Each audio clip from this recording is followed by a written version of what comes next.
Capítulo 9. Las apelaciones divinas a la humanidad. Mientras que Job y Salmos reflejan las apelaciones, oraciones e himnos de la humanidad a Dios, los libros poéticos restantes, Proverbios, Eclesiastés y Cantar de los Cantares, representan las apelaciones y exhortaciones de Dios a la humanidad a vivir de una manera sabia y recta. Los 5 libros de poesía o sabiduría, tomados juntos, pueden ser considerados una conversación con Dios. Es decir, la humanidad habla a Dios en Job y Salmos, y Dios habla a la humanidad en Proverbios, Eclesiastés y Cantar de los Cantares. Lección 9.1 Proverbios. El paralelismo estudiado en el último capítulo también caracteriza los otros libros de sabiduría, particularmente Proverbios. En las antiguas culturas del cercano Oriente, los proverbios eran bastante comunes y mantienen su popularidad hasta hoy en muchas culturas no occidentales. Sin embargo, los proverbios tienen la intención de ser solo generalizaciones y no necesariamente normas severas e inquebrantables. En otras palabras, los resultados de un proverbio no son garantizados o automáticos, no son absolutos. No obstante, una persona sabia hace caso de las advertencias e instrucciones de los proverbios. Los proverbios incluidos en la Biblia son didácticos en naturaleza, dando a entender que están diseñados y tienen la intención de enseñar al ciudadano común, particularmente al creyente, la mejor y más sabia manera de vivir. Paternidad literaria y fecha. Así como David escribió muchos salmos, su hijo Salomón compuso 3 proverbios y escribió 1005 canciones. Muchos de sus dichos sabios son conservados en el libro de Proverbios. El libro contiene varias referencias al papel de Salomón en las tradiciones de proverbios de Israel. Los proverbios en 10, 1, 10 y 16 son llamados los proverbios de Salomón, y los de capítulos 25, 29 son proverbios de Salomón, los cuales copiaron los hombres de Ezequías, rey de Judá. El versículo de apertura del libro asocia la colección entera con Salomón. La evidencia implica que Salomón compuso gran parte del material en el libro de Proverbios. Las contribuciones de otros maestros de sabiduría se adjuntaron a la colección de Salomón, porque él era el ímpetu y patrón de la tradición de sabiduría israelita. Otros autores nombrados en Proverbios son Agur y el rey Lemuel. Proverbios 10 y 17 y 12 y 23 indican que otros pueden también haber contribuido con sus dichos sabios. Aunque la mayoría de los proverbios vino aparentemente de Salomón, el libro entero de Proverbios, como lo tenemos hoy, probablemente se compiló durante el tiempo del rey Ezequías, alrededor de 700 a.C. Recuerde que Ezequías llevó a Judá a volver al Dios de sus antepasados. Parte de esta reforma involucró dirigir a individuos específicos a juntar y organizar los proverbios de Salomón y otros en un trabajo de recopilación. Características. Los hechos clave de Proverbios incluyen los siguientes. La palabra hebrea mashal significa discurso sabio, parábola, proverbio o dicho sabio. Proverbios 1. 9 contienen 13 de las charlas o discursos cortos.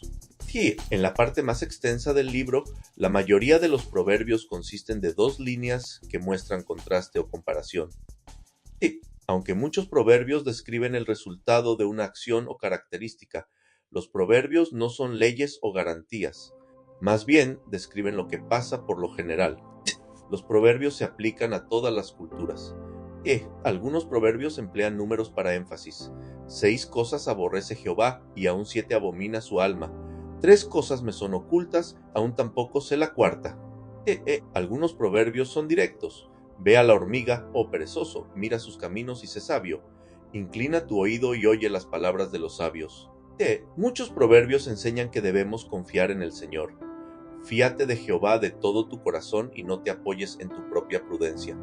Bosquejo y los propósitos y tema de Proverbio 1, 7 Sari, dichos sabios para la juventud 1, 8, 9 y 18 Tifri, la colección principal de los dichos sabios de Salomón 10, 1, 10 y 16 V, dichos sabios de otros hombres sabios 10 y 17, 12 y 34 V, dichos sabios de Salomón copiados por los escribas de Ezequías 25, 1, 29, 27 Isi, dichos sabios de Agur y Lemuel 30, 1, 31, 9 Visio, epílogo, dichos sabios acerca de la mujer virtuosa 31, 10, 31 propósitos y tema.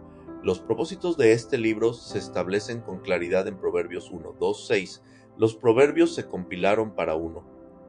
Promover sabiduría, conocimiento y disciplina. 2. Exhortar a las personas a hacer lo correcto, justo y equitativo. 3. Dar sabiduría al ignorante. 4. Enseñar a la juventud a discernir lo que es sabio. 5. Ayudar al sabio para que sea más sabio. Luego el editor identifica el tema del libro. El principio de la sabiduría es el temor de Jehová. Los insensatos desprecian la sabiduría y la enseñanza. De nuevo pone énfasis en el tema en Proverbios 9 y 10. El principio de la sabiduría es el temor de Jehová, y el conocimiento del Santísimo es la inteligencia. En este sentido, temer a Dios significa respetarle, honrarle y obedecerle. La sabiduría no depende del grado de habilidad intelectual o logros educativos de una persona. Más bien, la sabiduría tiene su fuente en Dios y únicamente en Dios. Mucho más que información intelectual o conocimiento teórico, la instrucción encontrada en este libro está basada en la reverencia y adoración de Dios. El temor de Jehová es el principio de la sabiduría. V. Séptima. El temor de Jehová es la base primordial de la sabiduría. Predomina en la adquisición de la sabiduría. Aunque el libro entero de Proverbios contiene una variedad de contrastes, el contraste entre el modo sabio de vivir y el modo necio se enfatiza repetidamente. Por un lado, están los que rechazan las leyes de Dios y se niegan a guardar su pacto. Proverbios designa a estos individuos como necios y sus opciones de vida como necedad. En cambio, los que mantienen cuidadosamente su relación con Dios y se adhieren a sus caminos se llaman sabios y sus vidas se caracterizan por la sabiduría. De esta manera, el libro de Proverbios se enfoca en estos temas principales. El secreto de una vida feliz, significativa y eficaz se encuentra en la sabiduría y en la aplicación práctica de sus principios. La sabiduría solo viene de conocer y confesar a Dios como la fuente de tal sabiduría. Por lo tanto, una persona debe buscar a Dios con todo su ser si quiere ser sabio y disfrutar los beneficios de la sabiduría. Dichos sabios para la juventud. Algunos de los discursos en esta sección empiezan con la frase hijo mío o hijos míos, indicando que un padre de más edad y más sabio está instruyendo a su hijo. El consejo del padre involucra exhortaciones para la vida correcta y advertencias sobre la vida imprudente, así como consideraciones sobre la pureza sexual y la inmoralidad sexual. Este lenguaje también se emplea a menudo entre maestro y alumno. Los proverbios emplean a menudo un recurso literario llamado personificación, en el que un concepto o idea es representado como una persona. Por ejemplo, en Proverbios 1 se personifica a la sabiduría como una mujer. La sabiduría clama en las calles, alza su voz en las plazas. Más adelante, la característica de necedad o insensatez también es representada por una mujer. La primera de estas damas, necedad, es una prostituta de la calle. Esta seductora literal o metafórica aparece en Proverbios 2 y 16, 19, 5, 3, 20, 6 y 23, 35, 7, 6, 27, 9 y 13, 18. Ella reluce con lisonja y encanto seductor, pero arrastra a su joven víctima a la muerte oscura. La segunda dama, sabiduría, es el predicador callejero con un mensaje profético, la verdadera novia del alma, verdadera consejera, verdadera anfitriona y la propia hija del Creador. 1 y 20, 33, 8, 1 hasta 9, 6, Posefe 31, 10, 31. Esta sección describe a la necedad en términos de inmoralidad sexual, pero también habla de otras tentaciones a las que los jóvenes están expuestos, como la violencia de pandillas, la burla 1 y 22, 3 y 34, 9, 7, 8 o hasta la pereza. La colección principal de los dichos sabios de Salomón. Los proverbios de Salomón tratan de la soberanía de Dios junto con muchos otros temas, incluyendo pobreza y riqueza, calumnia, autodisciplina, discurso y silencio, trabajo y pereza, promesas precipitadas, disciplina en la educación, enfermedad y congoja, vejez y más. Los contrastes en algunos de estos temas son ejemplos de la forma antitética de paralelismo, estudiada en el capítulo anterior de este curso. La unidad consiste mayormente en una colección de dichos proverbiales en verso de 2 líneas cada uno. El paralelismo casi siempre es antitético, como en el hijo sabio alegra al padre, y el hijo necio es tristeza de su madre. Dichos sabios de otros hombres sabios, la siguiente sección contiene una serie de más consejos y advertencias de sabios aparte de Salomón. Estos proverbios usan frecuentemente el enunciado, no advirtiendo en contra de cosas tales como oprimir a los pobres, gastar demasiada energía en hacerse rico, envidiar a pecadores 23, 17, 24, 1 o regocijarse cuando cae el impío. También se dirigen a acciones sabias como confiar en Dios, demostrar respeto por la autoridad y trabajar duro. Los eruditos han notado las similitudes entre esta sección del libro de Proverbios y un documento egipcio antiguo conocido como Las enseñanzas de Amenem-Opet, Brueggemann 2003b 534, Arnold y Beyer 1999, 319. Las dos obras tienen varios temas y expresiones comunes. También Amenem-Opet consiste de 30 capítulos y Proverbios 10 y 20 pregunta: ¿acaso no te he escrito 30 dichos que contienen sabios consejos? El libro de Proverbios puede haber tomado prestado y adaptado algunos de estos refranes de Amenem-Opet, o quizás tanto Proverbios como Amenem-Opet tomaron prestado de algunas escrituras anteriores. De todos modos, esto no pone en peligro la integridad del pasaje bíblico como la palabra inspirada de Dios, debido a que escritos extracanónicos e incluso no israelitas normalmente son citados por autores bíblicos. Los refranes sabios de Salomón copiados por los escribas de Ezequías. La colección de proverbios de Salomón que los escribas de Ezequías preservaron y compilaron contiene mucha variedad. La colección incluye dichos sobre prioridades apropiadas y el destino del perezoso. Estos proverbios parecen haber interesado a Ezequías debido a su intención de lograr una reforma espiritual de la nación de Israel. Tratan frecuentemente de temas de liderazgo y de aquellos asociados con líderes. Dichos sabios de Agur y Lemuel. La Biblia dice muy poco acerca de Agur y Lemuel, que proporcionaron los dichos sabios de la próxima sección de Proverbios. Agur confiesa que él no tiene gran sabiduría y entendimiento. No obstante, quiere que Dios le enseñe sabiduría y lo mantenga apartado del engaño. Él aprende mucho observando la creación, particularmente los animales, así como la vida humana y la interacción entre los seres humanos. Luego Lemuel recuenta principios que su madre le enseñó sobre las responsabilidades de un rey. Sus proverbios exhortan a los líderes para que se protejan contra las influencias negativas, específicamente de inmoralidad sexual y embriaguez 31, 1, 7, y que traten a todas las personas con justicia, sin favoritismo. Dichos sabios de la mujer virtuosa. El último capítulo de Proverbios incluye un discurso bien conocido sobre la virtud y la belleza interior de la mujer que honra a Dios. La mujer de noble carácter es sabia, generosa, laboriosa y un regalo maravilloso de Dios. Los eruditos han notado que estos 22 versículos forman un poema acróstico. Es decir, cada versículo empieza con una letra diferente del alfabeto hebreo. El último tercio de Proverbios 31 es una descripción de la A a la C de una esposa ideal. Cuida del marido, de la familia y del hogar. Fortalece la economía familiar a través de la compra de bienes raíces y ventas de artesanías. B. 16, 18, 24. Conduce bien su casa. BB 25, 27. Cuida del pobre. Es ciertamente digna de elogio. BB 28, 31. Estas normas asombrosas no son una exhortación exigiendo que una mujer joven se convierta en una super esposa. Más bien exhortan a que un hombre joven escoja cuidadosamente una esposa, buscando cualidades reflejadas en la dama sabiduría en lugar de la dama necedad. Este poema final es un epílogo o conclusión apropiada para Proverbios debido al lugar central de la familia en el libro. De hecho, desde los primeros días de Israel, la familia tiene un lugar central. Proverbios expone, advierte en contra de y condena los pecados que destruyen a la familia. Por consiguiente, es apropiado que el libro termine alabando a una esposa conocida por sus buenas cualidades. Lección 9. 2 Eclesiastés autor y fecha. Muchos intérpretes tradicionales, judíos y cristianos, atribuyen la paternidad literaria de Eclesiastés a Salomón. Algunos de estos eruditos creen que Salomón escribió el libro después de haberse alejado de Dios. Sin embargo, la evidencia de que Salomón haya escrito Eclesiastés es más bien exagerada y bastante improbable. La mayoría de los eruditos, incluyendo los conservadores que afirman la inspiración de las Escrituras, admite que no se sabe quién escribió Eclesiastés y que hasta la evidencia interna del propio libro no es suficiente para llegar a una conclusión razonable.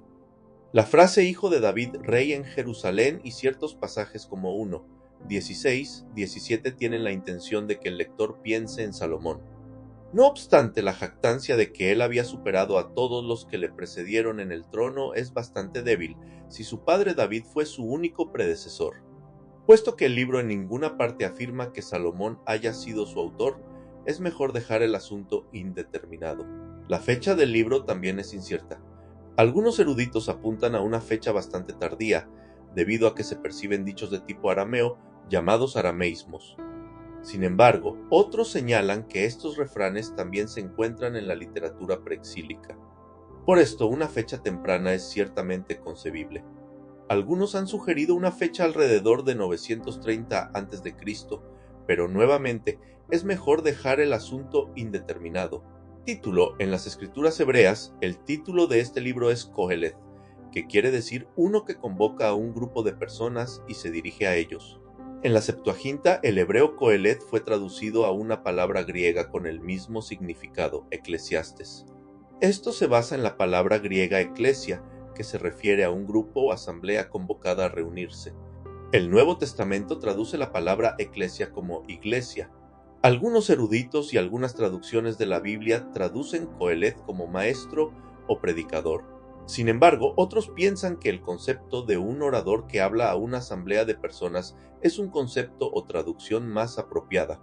Tema y contenido: aunque el autor y fecha de Eclesiastés pueden ser inciertos, el tema del libro, declarado 2 veces, es absoluto. Vanidad de vanidades, dijo el predicador. Vanidad de vanidades, todo es vanidad. De hecho, la palabra vanidad se repite 35 veces en los 12 capítulos de este libro. En las escrituras hebreas, la frase en Eclesiastés 1:2 es lo más absurdo de lo absurdo. Esta forma de redacción identifica el grado superior de un grupo. Por ejemplo, Santísimo es el lugar más santo en el templo, y Rey de Reyes es el más grande de los reyes. De este modo, vanidad de vanidades indica que lo más carente de sentido y la cosa más vacía es vivir sin Dios. El orador, predicador o maestro había aprendido que la vida sin Dios era vacía, inútil y sin sentido. Debido a que Eclesiastés está lleno de estas declaraciones negativas sobre la vida, algunos cuestionan el valor de incorporar el libro en el canon bíblico. Ellos se preguntan cómo declaraciones tales como todo es vanidad pueden ser inspiradas por Dios. Pero estos individuos no pueden ver los comentarios negativos dentro del contexto completo del libro. Las inusuales declaraciones pesimistas en este libro deben entenderse como las meditaciones de una persona que intenta pensar y vivir fuera de la revelación divina. Es decir, sus conclusiones en diversos temas deben tomarse con considerable precaución, porque lo más frecuente es que el hombre en la calle esté equivocado en sus suposiciones básicas y por lo tanto desviado en las aserciones teológicas que se derivan de ellas. En el capítulo anterior, nos encontramos con que pese a que las palabras de Satanás en el libro de Job son parte del registro inspirado, las palabras en sí no son inspiradas. De la misma manera, los dichos en Eclesiastés son parte del registro inspirado, pero no debemos suponer que son teológicamente exactos o inspirados. Más bien, las declaraciones negativas reflejan la sabiduría común de personas que no sirven a Dios. Con tantas inexactitudes negativas y teológicas en el libro, ¿cómo podemos decir que Eclesiastés es la apelación de Dios a la humanidad para que viva sabiamente y de acuerdo con su propósito y plan? Esta aserción procede de examinar el contexto, tema y propósito del libro. Como Proverbios, Eclesiastés contrasta la sabiduría mundana con la sabiduría divina. Además, el libro afirma que nuestras vidas deben estar enfocadas en Dios. Eclesiastés advierte en contra de una vida en pos de placeres sin sentido y vacíos que no tienen valor duradero. La vida sin Dios en el centro es vanidad. Eclesiastés demuestra lo vacío de vivir de acuerdo a la sabiduría humana y buscar el verdadero significado fuera de Dios. Sin embargo, no todas las observaciones en Eclesiastés son negativas. Sus declaraciones positivas apoyan las acciones sabias de los que ponen a Dios en el centro de su vida. Reconoce algunos de los regalos de Dios y afirma que Dios todo lo hizo hermoso en su tiempo. Aunque el autor de Eclesiastés sabe que la vida involucra muchas cosas vacías, vanas e inútiles, también sabe que algunos valores dan significado a la vida.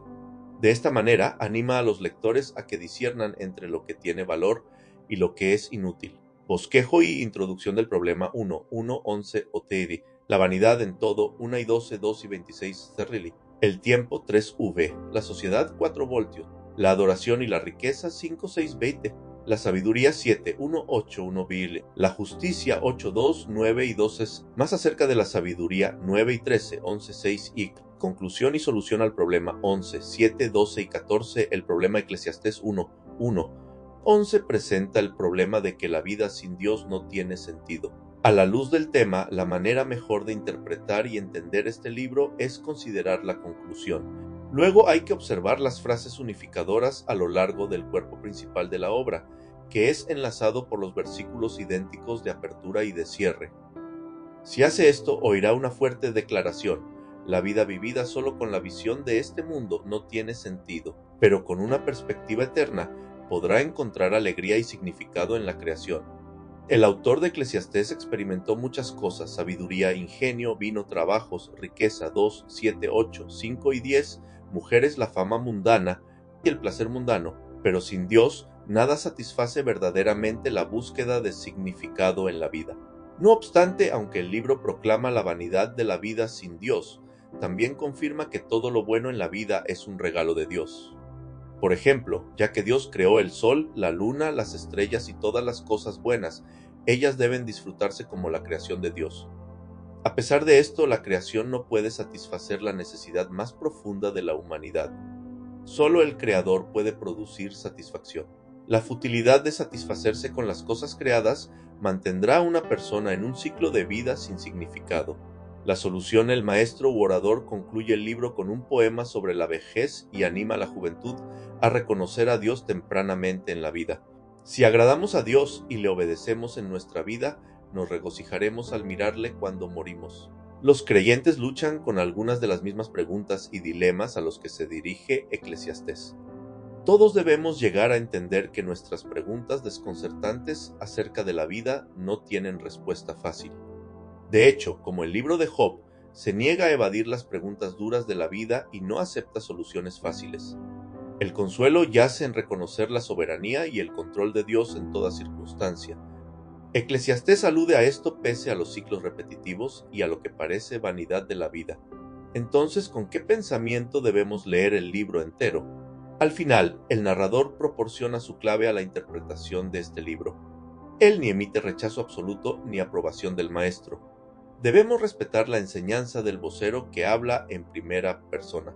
Al mismo tiempo, debemos ser precavidos y críticos de sus conclusiones. Debemos recordar que Eclesiastés no tenía la intención de dar énfasis al arrepentimiento o presentar una teología sistemática detallada de la propia perspectiva de Dios. Más bien, el propósito primario era establecer que la vida bajo el sol no puede ofrecer realización y ofrecer una visión alterna del mundo. La filosofía expresada no es simplemente disfruta la vida, sino disfruta la vida y teme a Dios. Esto no es dejarlo todo por una vida de placer, es una responsable y optimista integración de la vida y la fe. El resultado es que pocos libros de la Biblia ofrecen un desafío tan claro a nuestra visión del mundo occidental contemporáneo.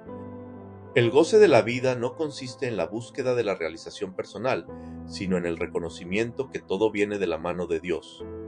Lección 9.3 Cantar de los Cantares. Como se mencionó en la lección anterior, las frases como Rey de Reyes dan énfasis a la supremacía o superioridad, de manera que Rey de Reyes se refiere al Rey más grande. De esta manera, Cantar de los Cantares significa el canto más grande. Algunos eruditos judíos y cristianos creen que fue compuesto para ser entonado en las bodas y es el más grande canto de boda jamás escrito. Es uno de los 5 pergaminos en los escritos santos, que es la tercera parte de las escrituras hebreas. Los judíos leían el libro públicamente en la fiesta de la Pascua, paternidad literaria y fecha. Aunque el libro se llama Cantar de los Cantares, el cual es de Salomón 1:1 y menciona a Salomón en 7 lugares, las evidencias tanto interna como externa de que Salomón fue el autor no son concluyentes. Eruditos que aceptan la paternidad literaria de Salomón indican el conocimiento del autor tanto de plantas y botánica como de la sabiduría y poesía hebrea para apoyar su posición. Sin embargo, otros consideran que esta no es suficiente evidencia para llegar a una conclusión definitiva. Estos eruditos dan énfasis al hecho que muchas de las referencias a Salomón están en tercera persona. El versículo de apertura pone como título el Cantar de los Cantares, el cual es de Salomón, pero la conexión con Salomón es un poco problemática. Es difícil armonizar la sexualidad sana de este libro con el cuadro que nos presentan los libros históricos de un hombre con demasiadas esposas y concubinas. De hecho, un Reyes 11 echa la culpa de la apostasía de Salomón a sus muchas esposas. Donde quiera el libro menciona a Salomón de nombre, es bastante impersonal. Quizás sea mejor decir que Salomón escribió algunos de sus poemas, tal como escribió o compiló mucho del libro de Proverbios. Los que aceptan la paternidad literaria salomónica creen que el libro se escribió en el siglo X AC. Algunos han sugerido una fecha alrededor de 960 a.C., mientras otros se refieren a fechas más generales dentro del siglo. Si Salomón escribió la canción, no se pudo haber creado después de 931 a.C., la fecha de su muerte. Incluso algunos que no están convencidos que Salomón sea el autor, están de acuerdo en que la canción probablemente se escribió alrededor del tiempo de Salomón. El libro se refiere a muchos lugares a lo largo de Israel, pero no dice nada acerca del reino del norte o del sur. Esto fortalece la creencia que Israel era un reino unido cuando el libro fue escrito. Otros sugieren fechas que van desde antes de los tiempos patriarcales hasta fechas muy tardías. Bosquej, poema 1, la novia angela a su novio 1-1-2-7-2-D. Poema 2, los amantes se buscan y se encuentran 2-8-3-5 Tifre. Poema 3, la procesión de bodas y el matrimonio 3-6-5-1 Unfe. Poema 4, la novia tempera al novio 5-2-6-3-V. Poema 5. El novio describe la belleza de la novia 6-4-8-4-Fc. Poema 6. La naturaleza del amor 8-5-14 visión panorámica. A lo largo de los siglos, las imágenes sexuales explícitas y las palabras del cantar de los cantares han perturbado e incomodado a algunos. Esto ha producido una variedad de perspectivas con respecto a los propósitos e interpretaciones del libro. Algunos se preguntan si el libro debe ser incluido en el canon de las Escrituras. Otros han tratado de explicar las imágenes al proponer diversas interpretaciones alegóricas y tipológicas. Para los propósitos de nuestro estudio, nosotros consideraremos tres enfoques acerca del Cantar de los Cantares. Al principio, los judíos no intentaban descubrir los presuntos significados ocultos en Cantar de los Cantares. Más bien, creían que el libro era sobre la belleza de la intimidad sexual en el matrimonio. En el huerto de Edén, antes que el pecado entrara en el mundo, Dios creó a Adán y Eva. Ni él ni ellos estaban avergonzados que los humanos estuviesen desnudos. Dios vio que todo lo que había hecho era muy bueno, incluso la sexualidad humana. Por consiguiente, para los israelitas, el Cantar de los Cantares celebraba el amor de esposo y esposa. La sexualidad humana es un regalo de Dios que, como todo lo demás, puede usarse apropiadamente o puede abusarse de ello. La alegría física y emocional en el matrimonio fue idea de Dios. Por esta razón, los judíos leían el Cantar de los Cantares en cada fiesta de Pascua. Más tarde, algunos pensaron que el enfoque del libro en la belleza del cuerpo humano era pecaminoso y que promovía pensamientos lujuriosos. Desarrollaron lo que creyeron ser una manera más espiritual de leer el libro y lo promovieron como un símbolo del amor de Dios para con Israel. Este es un ejemplo de un enfoque más alegórico o tipológico a la interpretación. Al hacer eso, sin embargo, estos individuos escogieron no fijarse en el trasfondo histórico del libro, así como en su más obvio sentido literal. En el primer siglo DC, el rabino Akiva empezó a enseñar que la mujer sulamita representó a la nación de Israel, y a lo largo de los años, otros rabinos empezaron a hacer lo mismo. Aunque el Nuevo Testamento nunca cita los libros de Esther o Cantar de los Cantares, parece que, en acuerdo con los judíos, los primeros creyentes vieron el Cantar de los Cantares como un libro sobre el amor en el matrimonio. Luego, alrededor de 200 después de Cristo, un hombre llamado Hipólito dijo que la novia en el Cantar de los Cantares simbolizaba la Iglesia. En el siglo III, un líder de la Iglesia llamado Orígenes enfatizó grandemente la alegoría, un recurso literario que usa símbolos para representar verdades sobre la vida. Raiken y Longman 1993, 281. Es decir, Orígenes intentó encontrar un significado oculto y espiritual casi en todo. El Cantar de los Cantares es uno de los libros más cortos de la Biblia, con solo 117 versículos. Pero Orígenes escribió 10 libros de alegoría de lo que él creía eran los significados ocultos en Cantar de los Cantares. Buscar alegorías en las escrituras es arriesgado, porque podemos crear significados que Dios nunca tuvo en mente. Solo debemos usar interpretaciones alegóricas cuando la escritura misma usa alegoría, como en la referencia de Pablo a Agar y Sara en Gálatas 4. Con estas perspectivas históricas en mente, ¿cómo debe ver el Cantar de los Cantares hoy el creyente? La mejor manera de interpretar este libro está en su sentido literal y natural, que afirma y exhorta a la celebración de relaciones sexuales dentro de los lazos del matrimonio. Cantar de los Cantares sostiene el hecho que el sexo entre esposo y esposa es un regalo de Dios. Las imágenes sexuales provocativas en los Cantares de Salomón es poesía de amor sincero, pero intérpretes judíos y cristianos se han esforzado para encontrar un mensaje más espiritual en el libro. Sin embargo, escoger un enfoque natural al libro no significa que debemos adoptar una perspectiva no teológica. Se sostiene a menudo que tales temas son indignos de ser tratados en las Escrituras, ya que el enfoque del material bíblico está en la redención del pecado, y por definición, la sexualidad es pecaminosa. Sin embargo, aún una lectura casual del Antiguo Testamento debe revelar que esta ecuación nunca fue hecha por los escritores bíblicos. La sexualidad ilícita es lo que se condena, no la sexualidad en sí.